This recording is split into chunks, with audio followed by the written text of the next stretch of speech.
चुनाव कौन लड़ा रहा है निर्दलीय को, आप लोगों से छुपा हुआ कोई नहीं, आप लोगों से छुपा हुआ कोई भी नहीं है कि कौन उसके लिए मदद मांग रहा है, कौन उसके लिए वोट मांग रहा है, उनके पीछे कौन सी ताकतें हैं, उनके पीछे कौन से लोग हैं, ये आप सब लोग सिवाना के लोग जानते हो। क्या भारतीय जनता पार्टी के नेता निर्दलीय के लिए वोट मांग रहे या नहीं मांग रहे, सिवाना के लोग आप फैसला कर दो। कई लोग जो हमारे साथ बैठे हुए थे, वो दिखाने के लिए हमारे साथ में बैठे हुए थे, आज वो वोट किसके लिए मांग रहे हैं। उन्होंने चौका तो कांग्रेस का पहन रखा था, पर आज वो वोट, वो मंच सिवाना के अंदर वो किसके लिए मांग रहे हैं, वो तीसरे निर्दलीय के लिए मांग रहे हैं, क्योंकि उनको कांग्रेस और सिवाना से प्यार नहीं था। सिवाना क्षेत्र कांग्रेस पार्टी का गढ़ हुआ करता था। सिवाना क्षेत्र के अंदर हजारों कांग्रेस पार्टी के कार्यकर्ताओं ने एक मजबूत व्यवस्था जो उनको रोकना चाह रही थी, उसके खिलाफ मजबूती से कांग्रेस का प्रचार किया और बिना संसाधन के किया। कोई भी साधन नहीं था उन लोगों के पास, ऐसे सैकड़ों उदाहरण आपके पास हैं।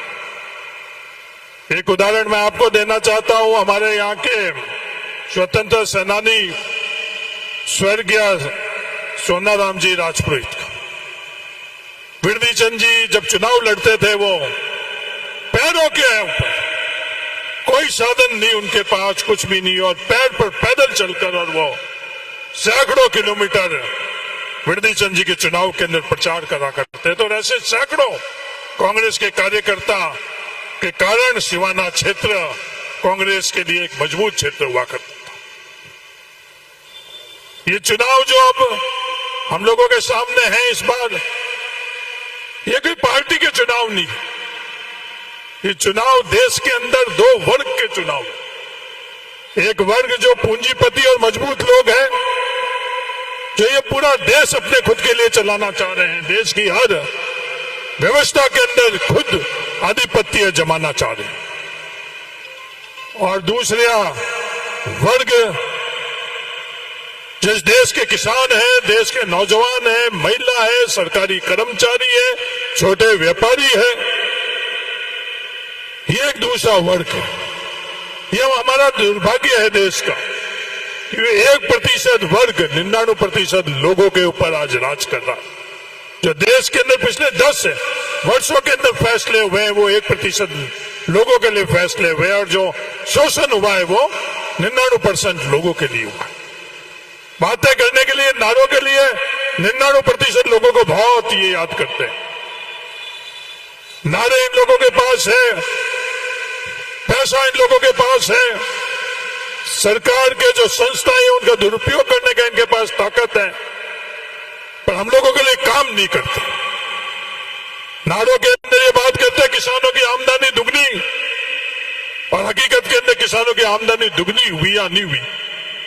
आजादी के बाद में देश में पहली दफे अगर किसानों पर टैक्स लगाने की किसी ने हिम्मत करी, तो वो नरेंद्र मोदी की सरकार ने करी, और हम लोग चुप है, शांत है, मौन है। और किसानों को यह एहसास किया जा रहा है कि नहीं, किसानी, कृषि वो महत्वपूर्ण नहीं है। ये वोट मांग किस आधार के ऊपर है?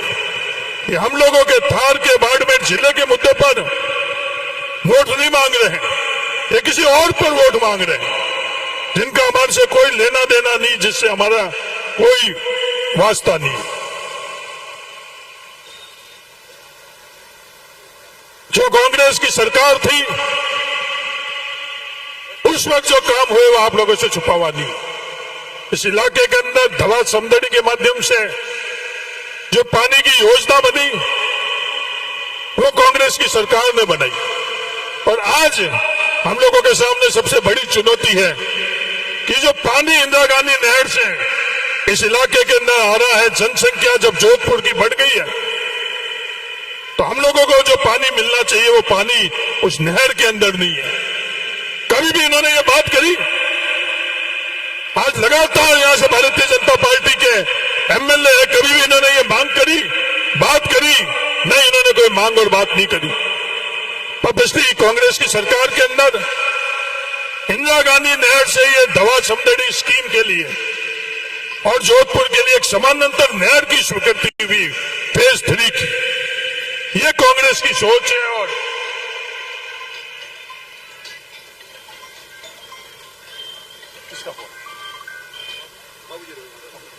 ये कांग्रेस की सोच है और ये कांग्रेस के निर्णय।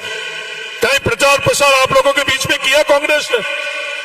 मैं समदड़ी के लोगों से पूछना चाहता हूं, फैसला किया हम लोगों के लिए ये दवा समदड़ी स्कीम के अंदर जो पानी की कमी है उसका हल निकालने के लिए टेंडर हो चुका है, आज वो काम शुरू हो चुका है। पर प्रचार प्रसार हम लोगों ने नहीं किया समदड़ी के लोगों के बीच के अंदर, इसलिए यहाँ के लोगों को ये बात पता है या नहीं पता ये मुझे नहीं पता। आज लोग पूछ रहे हैं कि ये भारतीय जनता पार्टी की ए और बी जो उम्मीदवार है, ये ए और बी मैं नहीं कह रहा हूं, खुद कह रहे हैं, जो बी वाले खुद कह रहे हैं, अपना पर्चा भरने के बाद में खुद कह रहे हैं कि मैं तो भारतीय जनता पार्टी का ही सदस्य हूं, मेरे को उन्होंने निकाला नहीं है तो मैं कैसे निकलूं? ये बात वो खुद कह रहे हैं। अब नहीं तो भारतीय जनता पार्टी ने निकाला है, पर उनको जब ये समझ में आई कि पूरे देश के अंदर भारतीय जनता पार्टी के खिलाफ आज माहौल बना हुआ है, ये मैं जिम्मेवारी से बोल रहा हूं।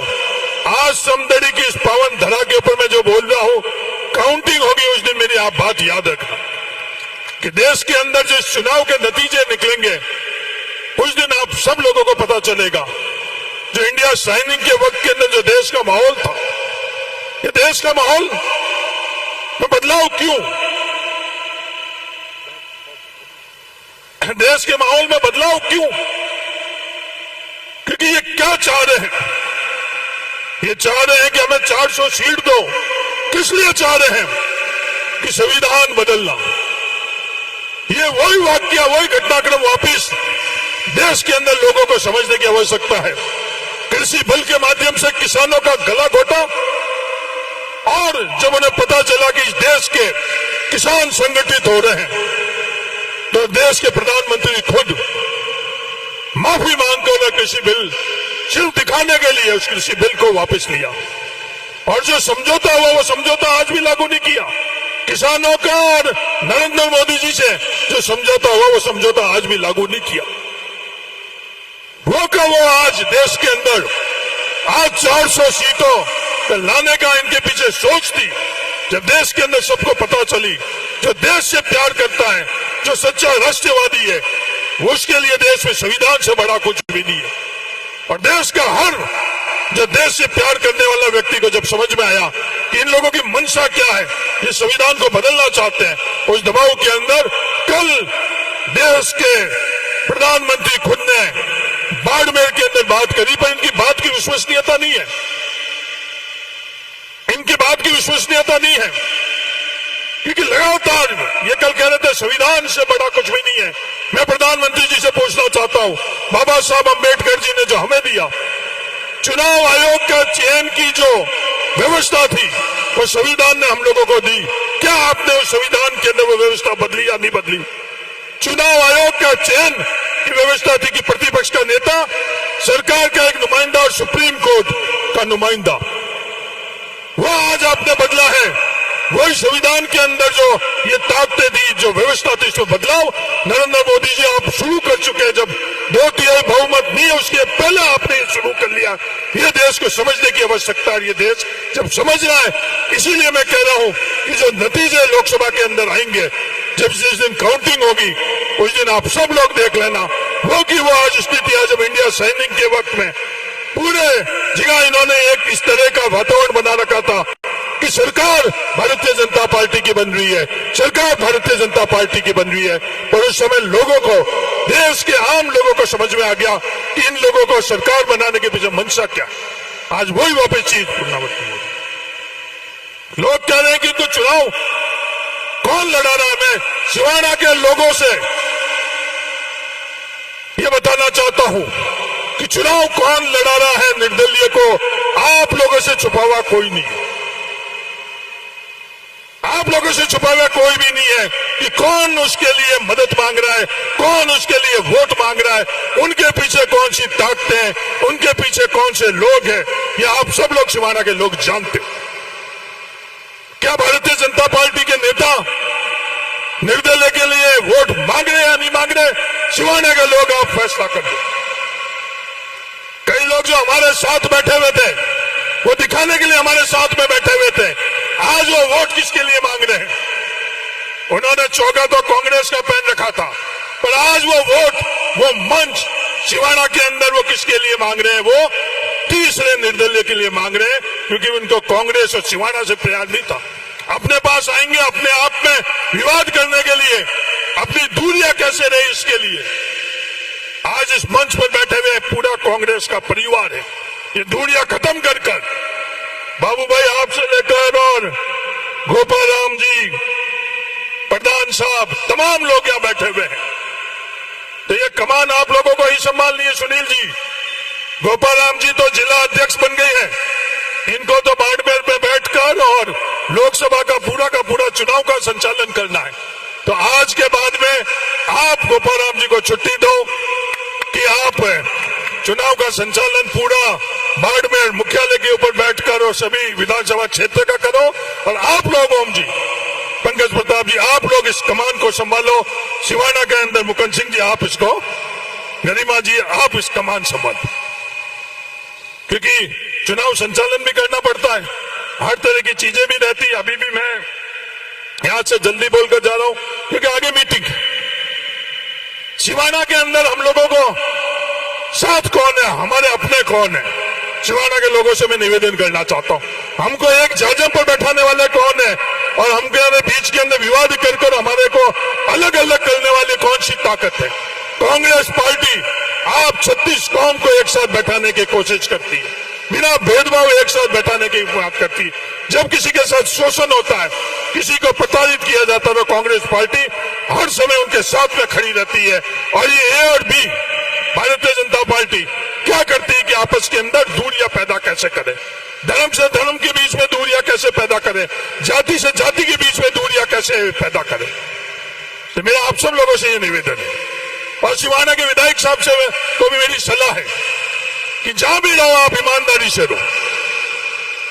सिवाना के लोग बहुत जागरूक हैं, सिवाना के लोग सब कुछ जानते हैं, सिवाना के लोग ये जो भी आप करने की कोशिश कर रहे हो उसको जानकारी, इसका जवाब आप लोग 26 तारीख को जो वोट पड़ेंगे उस दिन आप मजबूती से इसका जवाब देना। ये मेरे 26 तारीख को आप सब लोगों से निवेदन।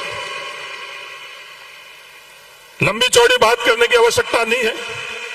आप 36 कौम को, बाबू भाई ने जो बात करी कि हमारे बीच में कोई मतभेद नहीं है, किसी जाति के लिए कोई मतभेद नहीं है, यही सिवाना है कि अपन 36 कौम साथ में बैठ रहे हैं, किसी के साथ अन्याय नहीं होने दे रहे। कभी किसी के साथ अन्याय हुआ तो 36 कौम उसके साथ में खड़ी रही, किसी मेघवाल के साथ अन्याय हुआ 36 कौम उसके साथ खड़ी रही, भील के साथ अन्याय हुआ 36 कौम उसके साथ में खड़ी रही, विठोड़ा के अंदर किसी लबारी के साथ अन्याय हुआ 36 कौम सिवाना की उसके साथ में खड़ी रही, अन्याय करने वालों के साथ में खड़ी नहीं रही। यह सिवाना है। यहाँ कोई राजपुरोहित अलग रहता है, नहीं कोई माली अलग रहता है, नहीं लबारी अलग रहता है, नहीं कोई कलबी अलग रहता है, नहीं कोई मेघवाल अलग रहता है, नहीं कोई भील अलग रहता। अपन सब लोगों का संगठन को ये अपनी ताकत को ये तोड़ने के लिए जो कुछ भी कर रहे हैं उसका जवाब आप 26 तारीख को देना। मेरा आप सब लोगों से निवेदन, पहले की तरह मजबूती से अपन पूरे का पूरा सिवाना का परिवार मजबूती से एक रहेंगे, ये मैं आपको विश्वास दिलाता हूं। इन लोगों ने प्रयास किया कि अपने बीच में दूरियां पैदा करने के लिए, वो तमाम दूरियां अपन दूर कर और वापस तमाम अपन लोग साथ में जो अपने परिवार छोड़कर गए, उनको भी मैं आज मुबारकबाद देना चाहता हूं। ये मूल निवासी वाली बात, हमारे देश के अंदर मूल निवासी की बात बहुत होती है। हमारे देश का, भारत का मूल निवासी कौन? एक उसकी परिभाषा जो बामसेफ की तरफ से आती है, एक तो वो परिभाषा है, एक जो दक्षिण के अंदर द्रविड़ लोग हैं उनकी परिभाषा आती है मूल निवासी के हिसाब से। हमने तो जब हमारे साथ में थे, जब पराया नहीं माना, जब हमारे साथ में थे तो बिल्कुल पराया नहीं माना। मान सम्मान कदर कायदा जितना हमारे पास था, सुनील परियार के खिलाफ जो बचपन से इन व्यक्ति से मेरे रिश्ते थे, पारिवारिक रिश्ते थे, इनके खिलाफ पूरी की पूरी ताकत हमने उनको जिताने में लगाई। पर आज दुख होता है कि उन्होंने अपना नहीं माना। वो आज भी ये बात कह रहे हैं कि भाई मूल निवासी हम कहीं के थे और हम उस मूल निवास के अंदर चले गए।